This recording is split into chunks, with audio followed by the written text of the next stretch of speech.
Hey guys, welcome to Emergent Leadership. I am fortunate enough to be spending some time with Kris Kaull today. Kris, thanks for being with us. This is great. I'm always excited and humbled to have these type of conversations. Great. So Kris is the Chief Marketing Officer at Pulsara currently, the technology company in healthcare. But Kris, you've done some really incredible things over your career. Started out as a clinician, a EMT paramedic through flight paramedic. You spent some time with one of the large agencies in the industry, and then you actually now own and co-own a couple ambulance and fire services yourself, as well as after having started paramedics.com in 1999, you now have EMS1.com. So you've got your fingers in a whole lot in the industry, Kris. Yeah, it sounds really compelling and awesome, right? So in 1999, before Al Gore invented the internet, I ultimately acquired paramedic.com. It was just a domain name at that time, and then grew that to this leadership, like following. This is back when you had titles like webmaster and your forums and listservs, and then we took that and I actually just put it up on a shelf. And like you said, ran an ambulance service for a number of years. And then in 2007, the Praetorian Group came in and said, hey, we'd like to partner with you. Ultimately, long story short, is that they acquired paramedic.com. And then they already had a number of different avenues in the law enforcement and fire world. And then I came on as the co-founder for EMS1. And then you're right, I left to then really help grow Pulsara from a concept to where it is right now. And then throughout that have been just engaged in associations at the national level, and different board member roles, on and on and on. But I guess the bigger deal is you can read that, like you said, on LinkedIn. You can find that, but it's actually something that is not as compelling for me. I actually think that when maybe when I was younger in my career, I would look at that as like, hey, what are the milestones and how do I get that so that and for me, I couldn't wait till I was 30 because I wanted to do all these things, but people were like, how old are you? No, you're not ready yet because of age. And, you know, I just had a number of hurdles in there. And then now I look at it and I actually don't care about any of those things. I think. Isn't life funny like that? Exactly. It's not right? It's not all these accomplishments. It was the journey. And one of the things that I will share is that I'm not very good about being in the present. I'm more about looking at this list and like, what do I cross off my list? And I feel more accomplished when I get things done. In fact, if I've gotten halfway through the day, I'll stop and actually write all the things I did and then cross them off, right? My value to me. Yeah, fellow to-do lister. Yeah, exactly. And then I look back, however, and I have yet in my life to say that day was the best day of my life because I crossed the most things off my list. You know, and so when you look backwards, you're like, what were the biggest things? And they were the times when I fell and skinned my knees, figuratively, in EMS. It's when individuals came and mentored me. And when I say mentored, I mean they put their arm around me and took a walk and gave me the hard truths and made me a better person, right? It's when people told me no. I think it's very easy, especially in a culture like EMS or healthcare where we're action driven. And so it's, hey, do all these things. And even on the payer side or the hospital side, the ambulance side, it's you do these things and then you can bill this way. And when you get in that mentality, sometimes it's hard to get out of that and say, yes, it's important to do these things, but what are we really accomplishing? And that's frankly why I wanted to bring you on, Kris, because you've accomplished a lot, which is incredible. But what I think is most interesting and makes you atypical in a lot of our networks is you are kind of a serial entrepreneur, and owning a business and starting a business definitely speaks to your action item list things. But I'd love to know more about some of the challenges. So being an entrepreneur in EMS, what have you run up against that you think is industry specific that you might not have run up against in another industry as an entrepreneur? Oh, yeah, that's a good question. Well, I remember once sitting across the table. It was an EMS conference. We're having dinner like you do. You know, you have early coffee, Mm-hmm. then you go to conference things, you're at the trade show floor, you have meetings throughout the whole day, and then Right. go back to your room maybe, and then you go back out to a nice dinner. And it was kind of a round robin, I don't know, about 8 of us. And somebody's like, what I've always worked in the bigger systems, EMS systems, bigger for-profit private ambulance services, which I Mm-hmm. have as well. But you really lived in the startup world, in the entrepreneurial world. What's that like? And I tell this story a lot. Um, but off the cuff, I just said, well, half the time there's tears of exhaustion and aspiration, and it's a grind and it's super tough.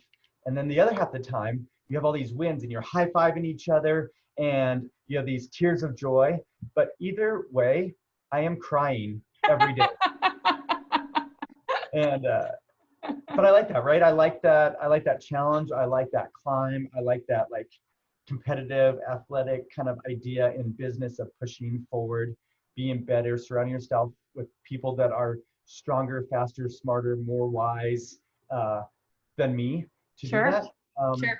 but you're right, it's not for everybody, right? There is a value, and it is great. I mean, I've worked 30 years, not quite, 25 to 30 years, 27 years in EMS, and there is a lot of value of being able to clock out at 7 in the morning, and as the other person comes on shift, I've left everything away and I can play.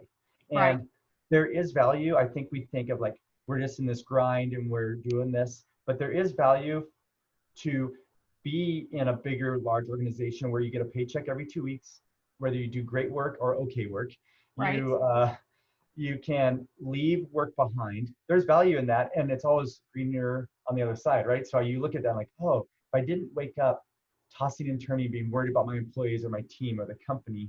And on the flip side, if I only did that, where I was hanging out and then clocking in and clocking out of shift, I wouldn't feel complete. I like to build things. And so Mm-hmm. that idea of building something that tangibly changes the lives of 10, 100, 1,000, a million people is Mm-hmm. important to me.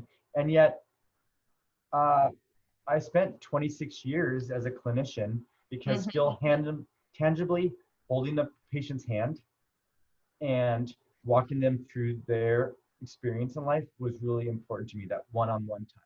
Right. Well, you've hit on so many really big and important things. I think one, you clearly have not left your patient care, that caregiver spirit, which I'm sure has made you incredible at, and what it really, I guess, would attribute a lot of that, I assume, to how you've grown Pulsara and how you've taken a company from being, one of four people founding a company, being on that founding team, to being in almost every state and having, a team of 65 employees and growing that, still keeping true to that mission of patient care and doing what's right and taking care of people. So I think that's really incredible, Kris. Did you have someone kind of early on in your career, because that transition to marketing is not something you hear about a lot, from going from a clinician and having your fingers in technology, but was there a moment that you said, guys, it's time to get off the truck. I want to do something else. And what does that moment look Yeah, no, it wasn't actually ever doing one or the other or transitioning. It was doing both from the very beginning. like? Okay. I do want to thumbtack that for a second because you said something about mission and passion and vision, and there's something core to that.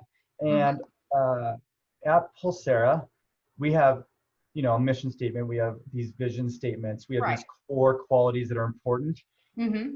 And yet we consistently have employees on the dev side, coders, computer programmers, developers, operation side, sales side, who come back and say, while those have always been on the wall of every company I've worked for, they Every weren't company. actually core to how you make decisions. And so, to your point, I'm a very emotional person. I'll try at every Hallmark commercial. My kids and my wife are, I'm by far the most emotional in our family. And they're like, "Are you really crying at this?" And I'm like, "Rudy, the movie is the best." Do you not see what I see? That Hallmark commercial around Christmas was so great. And but a couple of our things in our vision is, one is grit. Like, we hire people that are like whether or not we actually have the time, we're like, yes, how can I help you? What can I do? And we keep going. Right when you're exhausted and don't want to go anymore, you just find it deep to keep going. That's grit, right? Mm-hmm. And then the other one is servant leadership, which is I'm here to walk alongside of you and to help you, the patient, help you, the nursing or paramedic or physician staff that uses Pulsara, and then help you, our colleagues, our we don't say employees, it's our team, our family. I have my family and then I have my Pulsara team. But both servant leadership is huge to my core, but to the core of our company, as well as grit. And you put those two together, and people also walk alongside of you feeling inspired for grit and perseverance and doing what it takes at the sacrifice of themselves for the greater good of others. And I love that. Well, that comes naturally in this industry, is that people, if they can get behind something bigger than themselves, from my experience, they're going to work hard. They're going to put in the hours. They're going to, and those are the business side of the house. That's the value there, right? The turnover rates and, versus retention. And but the soft things that come from that are people feel cared for. And whether you're a self-proclaimed, emotional person or not, there's huge value in the culture that comes with people feeling like they're valued, and how they show up to the patient, how they show up to their partners, how they respond to tough decisions in leadership and shift bids, and all of those things that as a leader, it's your responsibility and your obligation to make tough decisions, and they don't always go well. So Kris, knowing that you've put in the work and you make an effort to walk alongside your teams that you're growing at, I'm sure everywhere you have ventures. Have you come across something that you're really like, I put my heart and soul into this and it didn't go the way I wanted it to? Let's talk about some of those challenges, maybe some of those failures, because I think there's a conception, obviously you look at your resume, and Kris, you've accomplished a ton of really incredible things. And you look back over a 27-year career, and some people, maybe even some of our audience members are going, what have I done in 5 years? This guy's doing 10 things. What have I accomplished? But tell me about some of the challenges. I think it's not always, for lack of a better phrase, like beer and Skittles.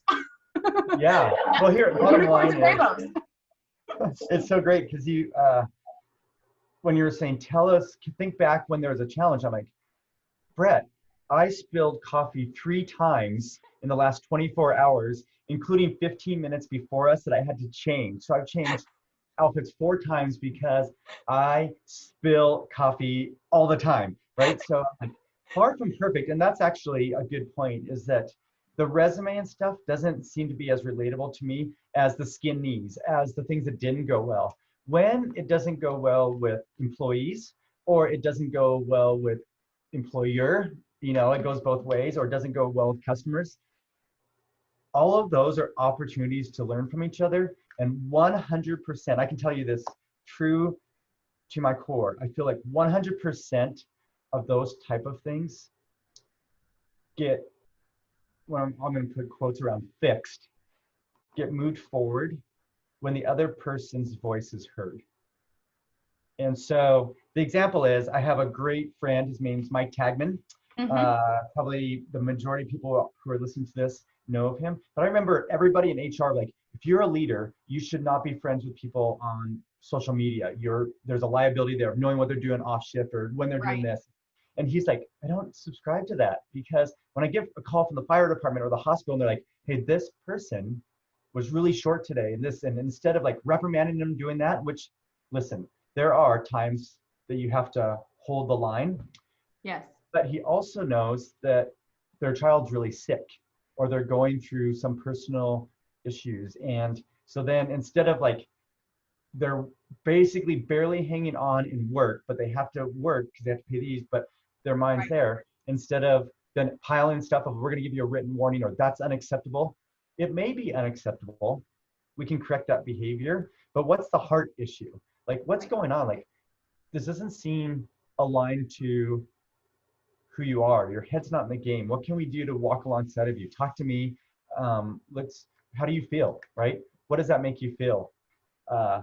My wife, is super great because she's very soft-spoken. She's much of an introvert with, like, I have books, but when I first met her, you couldn't get, like, if you open up the pantry in the kitchen, there was like Cheerios, Wheaties, books, books, books, books. Like, she just put books wherever she can. And yet everybody comes That's to a joke. her. You're kidding. No, no, no, no. I'm not kidding.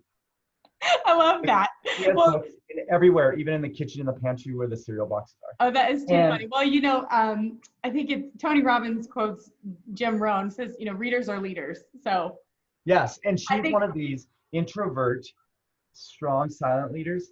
And when people like, I need to talk to you, and she's like, let's go to coffee, and she hangs out with them. yes, I'm like, they always seem like you open their eyes to the world and you gave them all this advice. Like, what'd you say? And she's like, I didn't say anything. I just listened. Because all they had was their head. And in their head, they're telling themselves their own story. And it's becoming so compelling and this. But then when they say it out loud to somebody else, they have to reckon with the fact that it doesn't seem as compelling when you say it out loud. And right. then she just asks questions of, what do you think you should do about that? And what do you think is the right thing to walk through that? And Sure. you know, and she's like, more often than not, they already know the answer.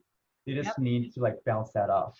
Yeah, it's interesting. I think, you know, my upbringing was similar. My mom, we had to pick our punishments, you know, when we were little. It was, well, what do you think is appropriate? And it's that fine line because, you know, you always, you want to say, I think that 5 minutes in timeout sounds sufficient, but you know that you're going to get grounded for a month. Like, you know, it's going to be worse than you do. So it's interesting because when people, I think both ways, when you pick your punishment, right, which is the childhood experience, or as an adult, when you're in a work environment and you really have to have that hard conversation. And when your leader looks you in the eye and says, where do we go from here? And puts the ownership on you, it changes things to say, look, you are empowered. If things are not going, if we've got a behavior we need to correct, or a one-time event is a one-time event. And I think everybody can kind of agree with that. But it's leadership, at least to me, is not about, you know, what are those one-offs and let's smack people's hands and respond. It's what you're saying. How do you walk alongside people and coach them through challenging times? It sounds like you do that well. Well, that's the word, right? And I don't know if I do it well. I think I'm always trying to do it better. You know, I actually don't like conflict. And so I tend to be initially giving, I don't like conflict, and I tend to be really positive. So I will go a long time before I'm like, okay, this is a trend and we need to deal with it. That being said, I'm not scared because it's not discipline, it's coaching. And I like that you in your company, you call it, you know, Lyle coaching, right? Yes. Mentorship is different. And I'm very, very passionate about mentoring others. But the people that I mentor, that is a relational thing that's long-term, where as we walk alongside in life and where they're at, we meet each other and kind of work through different things. Mentoring is a component of coaching, but coaching is active. Coaching is, you're either, and a colleague of mine, Dale Pearson, super great guy, you know, kind of a father figure, and yet he's very, like, kind of father, I say that because he's like endearing and will be there at every baseball game, and yet you know that there's a line there. And he talks about coaching. He's like, you only have two options: to coach up or to coach out. And sometimes people aren't a good fit. Sometimes they need to pursue other things. And it's not actually that hard because it may be a better fit for them, and they know it as well. And so when they find what's right for them, they can do that. And so having those hard discussions is very similar to EMS, when we don't say everything's going to be okay, or it'll be all right, or all these false hopes, because I don't know, right? Sometimes people live despite my care. Well, that's and then other people get sicker even though I do everything right.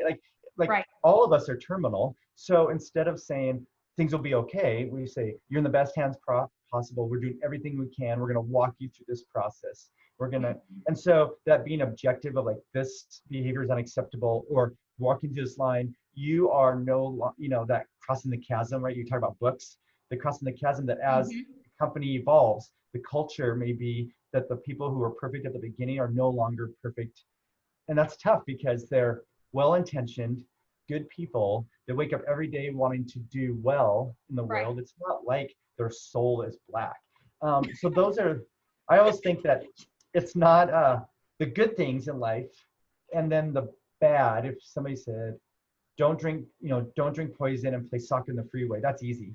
Oh, it's that thing in the middle. It's the, like, they're good, but they're not great in that role. Right. That's really that's the hard part about coaching. But if Sure. you think about it, uh, and this is what's, I love that we're talking about mental health more often in EMS, because if the best golfers and the best musicians and the best Broadway singers and actors all have coaches, you would think that it is okay to have a marriage coach Right. and a life coach, and to walk through these things so that you can become better. Right. You can Well, work through where you need to be. exactly. And I think coaching, and obviously I'm passionate about it. That's why I'm building a company doing that. But I think it's about the foundation. And it's comfortable. Somebody had a great kind of back and forth conversation with someone the other day just through LinkedIn messages. They were talking about how we don't always, in industry wide, there aren't a lot of leaders, or we don't really embrace leadership. That we talk about it, but we don't really do it. And I thought it was interesting because this person said, well, if people need to be emotionally intelligent. And I stopped him. I said, well, wait a minute. To be emotionally intelligent, you have to be aware. You have to be okay with being emotional. Like from the beginning, let's go back a step. I think, and you yourself are saying I'm emotional. I am a very emotional person. My logic is emotion, and then I rationalize, right? Why do I feel this way? Should I be feeling this way? Right. And kind of walk backwards off of that, because there's nothing wrong with being emotional. There is something wrong with being, emotionally unintelligent. There's something wrong with being enraged inappropriately. There's something wrong with all sorts of things related to high levels of emotion. But I think, to your point, Kris, there's something equally as upsetting and disconcerting about people not being okay with emotions, because we're humans and we have them. We all have them. I think the thing that I didn't anticipate talking about today, but is very real, is when you don't talk about your emotions, that's when you get these other issues, right? Suicide and depression and alcoholism and drug use and abuse that are real prevalent problems in the industry. I think, again, really deep, really heavy, but the truth is it's all foundational, that acceptance of emotion. And once you can accept emotion, you get to be a human. And it's okay to say, hey, I spilled coffee on myself 3 times today.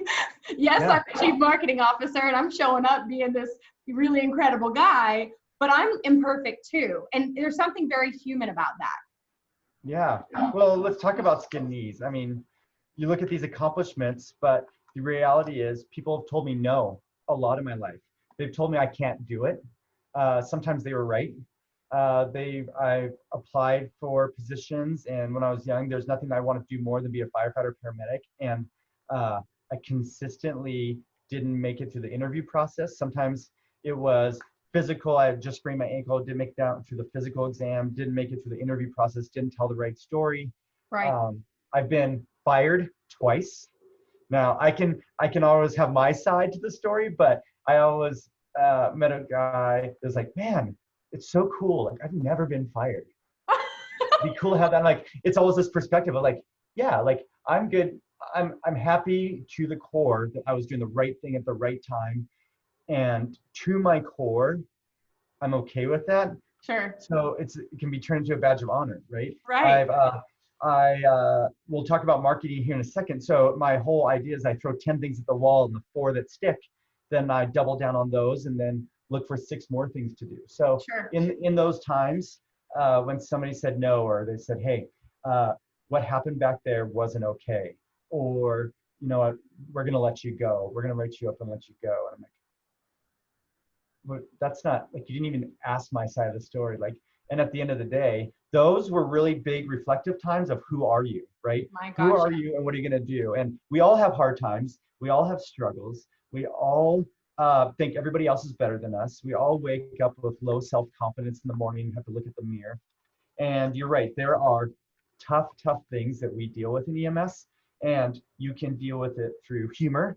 I tend to deal with stuff like that through humor. You Mm-hmm. can deal with it through escape, and that escape can be positive, like exercise and trail Yes. running and that, and it can be destructive to you, like drugs Mm-hmm. and alcohol or Mm-hmm. abuse. Mm-hmm. And so you're kind of taking all those things together, and we have to say it's okay to get help. It's okay to talk about it. It's okay to walk alongside of each other. And Right. then there are things I know that with our background together, there are a couple things you shared the other day that resonated with me as well. One is that what was interesting is you said what you were listening to from this Yale University, I believe it was Yale Yes. University course, Mm-hmm. were basic principles, you said. And one of them was gratitude, to show gratitude. Mm-hmm. And I love that. And we were on a number of different topics at the time, but I thought it was important because it completely changes the lens of Yes. what you look at in life. And when our kids were, I guess, junior high to early high school, we said you need to be grateful for things. Just saying you need to be grateful doesn't actually change the world. And Right. so my wife again said, every night before you go to bed, sometime between evening and before you go to bed, you need to text to our group, text 3 things you're grateful for. And at first it was like, I'm grateful for this, how, like these big, but like Right. as you start doing it, you start to be grateful for the little things. Yes. I'm grateful for that phone call that I wasn't expecting to get today from a friend I haven't heard in a long time. I'm Yeah. grateful that we ended up having to cancel plans and got to hang out together as a family. I was grateful. I'm grateful, but it could be the littlest thing that I thought I was going to get a B plus on my algebra test and I got an A minus. But what happened is they were going to bed thinking of appreciation. And so they came up with 3, but then they saw 3 other individuals all share 3 other things. And so there was this air of great, but as a tangible act, it wasn't just say, be grateful. It Right. was Right. No, I share that love that. gratefulness to somebody else. I love that. And I think it's so powerful that you're doing that in your home. I think, the power in the industry is sharing those practices. And so I'm grateful that you're sharing your practices with us and with our listeners. That's Yeah. something I personally am really passionate about. Everybody has their opinions on what things you should reflect on, but I personally do a day in review. And so my day in review is gratitude. And I have my number of things I'm grateful for. And again, yeah, some of them is I got through the day, right? Yep. Sometimes But you're that's grateful for it now. right. And it's looking back on it. Second thing I do, because you and I are 2 peas in a pod in this way, what have I accomplished today? And when you're doing your journal at the end of the night, your accomplishment is not your to-do list. Sometimes the things you accomplished. And so because you framed it as gratitude, now your accomplishments even look different. What did I get out of today? I accomplished that gosh, what's an example? Whatever that example is. So I have my gratitude, I have my accomplishments, and then I do affirmations. This is going to happen. And I speak my truth as if it's happening and it's here and there's no doubt. Because I think that mindset is huge. And Kris, I'm confident that mindset is what gets you comfortable with no's. There's another book. Of course, I can never remember the authors, but it's oh my gosh, if you know it, please help me. But it's the how many ways to know is basically the concept is, you've got to ask no so many times until you're going to get a yes, and it's a numbers game. So get comfortable with no and start celebrating your no's because you're one step closer to getting your yes. And so that concept is kind of how I operate. Hey, what have I got accomplished today? And it hasn't worked yet. Maybe a little bit, Kris, of, I've got a sales background, you've got a marketing background. Do you think that mindset is a little bit of those pieces of our industry that we think optimistically, and it's like, if I say it this way, I'll get my yes. If I position it this way. Well, I even think it's bigger than that. It's an actual earth truth. Yeah. There are people who are reading the Bible every day and they take out Bible verses, they put them up on their mirror and they read that every day and those things come true. And then there's, you can be in Eastern medicine and they focus on something and they focus and it comes true. And then you have an Olympic athlete who knows that they go 1, 2, 3 hurdle, 1, 2, 3, and they visualize them winning. They visualize every second and every single movement, and it comes true. Yes. And so to actually visualize and to say, according to me, and it started small, like for me, according to me, like the best thing ever could be a firefighter. And then as a firefighter, I'm like, best thing ever could be a train officer or a captain. Best thing ever, I want to be a fire chief someday. And then I'm like, I don't want to be a fire chief. I want to be work alongside of marketing for Fire Rescue One for thousands, hundreds of thousands of firefighters, right? Like that story just kept getting bigger as I grew. But I was always like where I will be, and it is a life truth. It's a earth truth. You had one last thing on here, and then I did want to circle back on that marketing, because you did ask, how do you do marketing and that? But we talked about gratitude. The other thing for EMS leaders that I think is super important, because I still to this day am terrible at it, is that you need to say no to all the good things in life so you have time for the great things in life. Oh, I love that. That's very powerful. And as a pleaser and somebody who likes to do things, somebody's asking us and we're always like, yeah, it's a good thing, right? So it's not, if it's a bad thing, going back to drinking poison in the freeway while playing soccer, like those are easy. We say yes to all the good things in life and we think it's great. We think that's great. We should be saying no to all the good things so we have time to focus on the great things in life. And that's haunted me to like stay in the present. It's haunted me to make sure I'm doing the right things and not all just good things, but focusing on the great. And so that's a one tangible when you're going back at night and you're looking at these, like, what are the great things that I want to accomplish? What are the great things I have accomplished? Yes. And are there a lot of good things I need to just get out of my life? Right. Which is an incredible perspective. And I'm sure for many of our listeners, a new one. And for me, for those watching the video, my face went, on the second part of that sentence, because I'm in it with you, Kris. And I'm like, good things are great, right? Like when you have too much of a good thing, it becomes less good. And that's the science. So I took this course. It was through Coursera, a Yale professor. It's called the Science of Wellbeing, if anyone's interested. Incredible, think 10-week course with some practices and things. But the science is the way that our brains are wired is to normalize and to stabilize. And so just as you do with a workout, when you plateau, our brains do the same thing. So we're wired for survival. So we're always looking for problems to fix. And when there's no problems and everything's just great, that's why you hear all these sciences and studies of people that accomplished huge things, but for them it was so normal. And how millionaires can be upset or depressed, and people go, how can you have all this money and be depressed? Because it's normal for them, right? It's normalized. And so getting that mentality is incredible, Kris, to say it's not just about doing good things.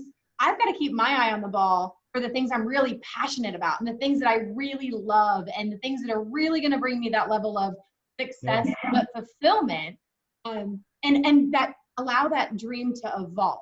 And it sounds like you've done that really well in the industry. So you've gone from clinician, on a truck, you're doing flight paramedic stuff, working for other people, to building your own thing. Now you're obviously part of an incredible organization. How do you get to marketing? How do you go, this is the story and I want to tell it? Yeah, I'm actually really passionate about this answer. And this answer is, I started with school, and I was in school originally to be an English and history major. And then ultimately my four-year degree was in technology education as a school teacher. And then I was working also as in EMS. And when I got out, I had a tech background. And so I was the network administrator, web developer by day, and the paramedic at night. And I had these two lives because, like I said, it was before Al Gore invented the internet, right? So you had these like, this is the computer, and then I go and this is how I practice medicine. And so as our world has evolved, technology and EMS became one, and that's where the focus was. But my story may or may not be relatable. What it is relatable is if you're a art history major and you're really into graphic design and cartoons and that, and you want to be a paramedic, we need graphic designers and artists in EMS. And if you're an engineer and you have a very engineering brain and you can create and build structure, we need engineers in EMS. And so my background in my education and training was in technology and was in marketing, and I was able to mirror those. And so I was working in that world on this side and then the EMS on this side until they came together. And I had a plan. I wanted them to come together. I wanted my full-time job to be in EMS around the things I love around computers and technology. This was before online media and content. But my story, the part I wanted to resonate with others is what value and what experiences do you bring in your world that you can apply to EMS? And I think that's been what I like to call or phrase my unfair advantage. Other people say competitive advantage, but what's my unfair advantage is that I look at marketing different than most marketers. And I look at marketing of how I can best tell that story by taking whatever other people are doing well in other industries and applying it to our industry. Sure. Right. And what are some of the coolest things that other people have done in other areas? And does that make sense to take that thought process and apply it to our area? And how do we collaborate? And how do we move those things forward? And so, and branding, and then all of a sudden you're like, oh, but you have to listen to and make sure that the person that's your customer has a voice, right? And you want to hear their pain points and what they're doing. And you really want to be passionate about making sure that you're focusing on the great things and not just all the good things. And you really want to come all the way back around to prioritize that you're healthy. And if your bucket is full, then you're going to be able to give more. So a lot of people, we give everything in healthcare, so we're so exhausted.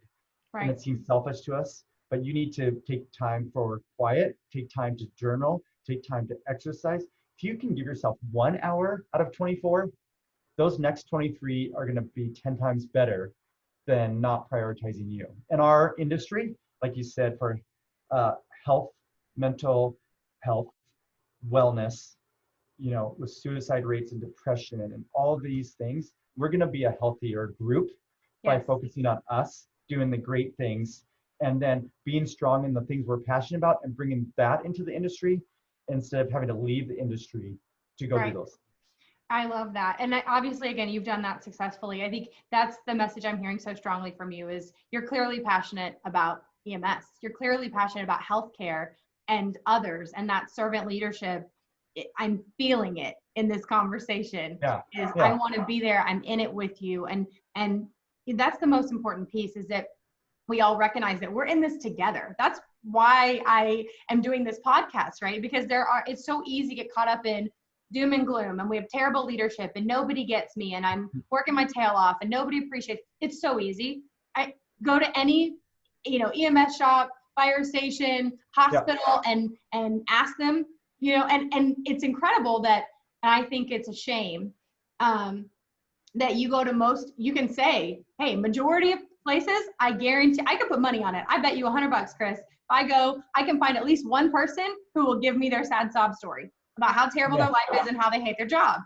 But I think that the challenge that I see and the excitement that's ahead of us is there are people like you and people like my other guests who've come on the show to say, you can do it. And I'm not asking you to suppress what you love. I'm asking you to find it and dive into that. And so obviously you've done it. I know mentorship is a huge value for you. If there are people out there who are like, Kris seems so cool and he knows his stuff and I want him to, be on my walk with me. How did he do it? How do they continue the conversation with you, Kris?